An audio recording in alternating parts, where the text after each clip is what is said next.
Hello friends, welcome back to my channel சமையல் with சமன்யா.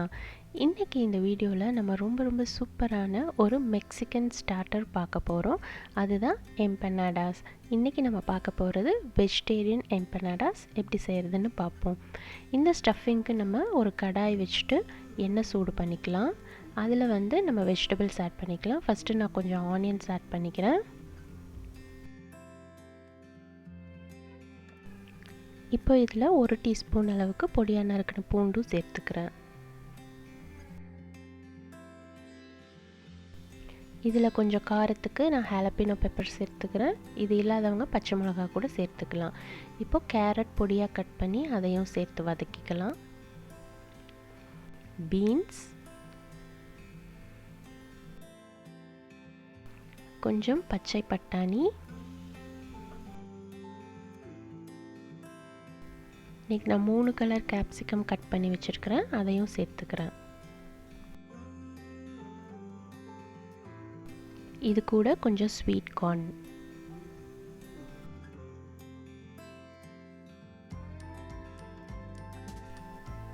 இப்போ இதில் இந்த காய்க்கு ஏற்ற அளவு கொஞ்சம் உப்பு சேர்த்துக்குங்க.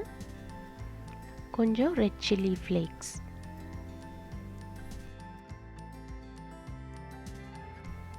இப்போ இந்த காயெல்லாம் ஓரளவுக்கு குக் ஆனதுக்கப்புறமா துருவின பன்னீர் கொஞ்சம் இதில் சேர்த்துக்கலாம்.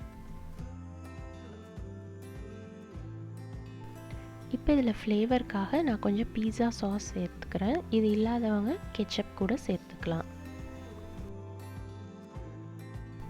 இப்போ நம்ம எம்பனாடா செய்கிறதுக்கான ஸ்டஃபிங் ரெடி ஆயிடுச்சு. இதை எப்படி ஸ்டஃப் பண்ணலான்னு பார்ப்போம்.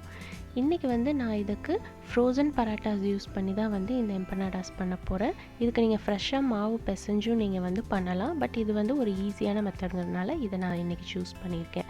இப்போ ஃப்ரோசன் பராட்டாஸ் யூஸ் பண்ணிங்கன்னா நம்ம ஸ்டஃப் பண்ணுறதுக்கு ஒரு 10 மினிட்ஸ் முன்னாடி நம்ம ஃப்ரீசர்லேருந்து எடுத்து வெளியில் வச்சுட்டு அப்புறமா ஸ்டஃப் பண்ணிக்கோங்க. இப்போ அந்த போர்டில் கொஞ்சம் மாவு தடவிட்டு அதில் இந்த பராட்டாவை மேலே வச்சுக்கோங்க, ஒட்டாமல் இருக்கிறதுக்காக. இதுக்கு நடுவில் நம்ம இந்த ஸ்டஃபிங்கை வைக்க போகிறோம். ஓவர் ஃபில் பண்ணிடாதீங்க, ஏன்னா அது பேக் ஆகும்போது வெளியில் வந்துடும். இப்போ இந்த ஸ்டஃபிங்க்கு மேலே நம்ம கொஞ்சம் மொஸரெல்லா சீஸும் ஆட் பண்ணிக்க போகிறோம். இப்போ இதை சீல் பண்ணுறதுக்காக நான் தண்ணி தொட்டு ஃபுல்லாக எல்லா சைடும் ஓரங்களில் நான் தடவிக்கிறேன். இப்போ இதை இந்த மாதிரி நல்லா சீல் பண்ணிவிட்டு உங்களோட விரல் வச்சு நல்லா ப்ரெஸ் பண்ணி விட்டுக்கோங்க. இப்போ இதுக்கு ஒரு அழகான லுக் கொடுக்கறதுக்காக இந்த மாதிரி ஒரு ஃபோர்க் வச்சு ஒரு இம்ப்ரெஷன் க்ரியேட் பண்ணிக்கோங்க.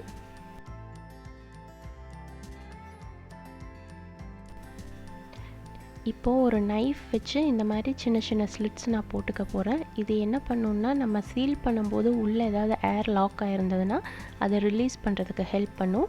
அதே சமயம் பேக் ஆகி வரும்போது பார்க்குறக்கும் ஒரு அழகான லுக்கு கொடுக்கும்.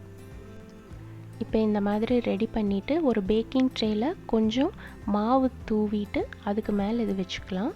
ஸோ தட் அது ஒட்டாமல் வரும். இப்போ பாருங்கள், நான் இன்றைக்கி 2 டிஃப்ரெண்ட் ஷேப்பில் இந்த எம்பனாடாஸ் ரெடி பண்ணி வச்சுருக்கேன்.